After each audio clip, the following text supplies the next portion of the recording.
Hi friends, ಎಲ್ಲರಿಗೂ ನಮಸ್ಕಾರಗಳು. ಇವತ್ತಿನ ನಮ್ಮ ಟಾಪಿಕ್ ಬಂದ್ಬಿಟ್ಟು ನಿಯೋನಟಲ್ ಜಾಂಡಿಸ್ ಅಂತ. ಅದನ್ನ ನಾವು ಹೈಪರ್ ಬಿಲಿರುಬಿನ್ ನೇಮಿಯಾ ಅಂತಾನೂ ಕರೀತಾರೆ.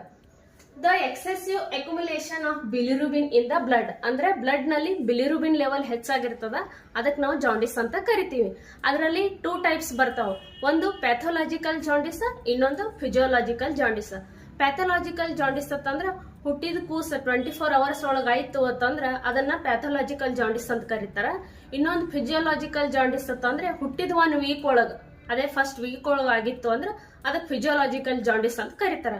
ಇದ್ರ ಸೈನ್ಸ್ ಅಂಡ್ ಸಿಂಪ್ಟಮ್ಸ್ ಬಂದ್ಬಿಟ್ಟು ಫಸ್ಟ್ನೇದು ಜಾಂಡಿಸ್ ಅಂತ, ಎರಡನೇದು ಎನ್ಲಾರ್ಜ್ಮೆಂಟ್ ಆಫ್ ಲಿವರ್ ಅಂತ, third elevated S bilirubin level, fourth excessive weight loss ಅಂತ.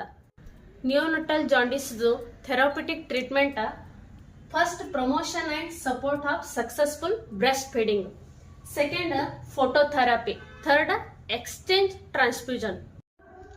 ಇದಾಗಿತ್ತು ನಿಯೋನಟಲ್ ಜಾಂಡಿಸ್ನ ಸಂಕ್ಷಿಪ್ತ ಮಾಹಿತಿ. ವಿಡಿಯೋ ಏನಾದರೂ ಇಷ್ಟ ಆದರೆ ಲೈಕ್ ಮಾಡಿ, ಶೇರ್ ಮಾಡಿ, ಸಬ್ಸ್ಕ್ರೈಬ್ ಮಾಡಿ, ಸಪೋರ್ಟ್ ಮಾಡಿ ಪ್ಲೀಸ್.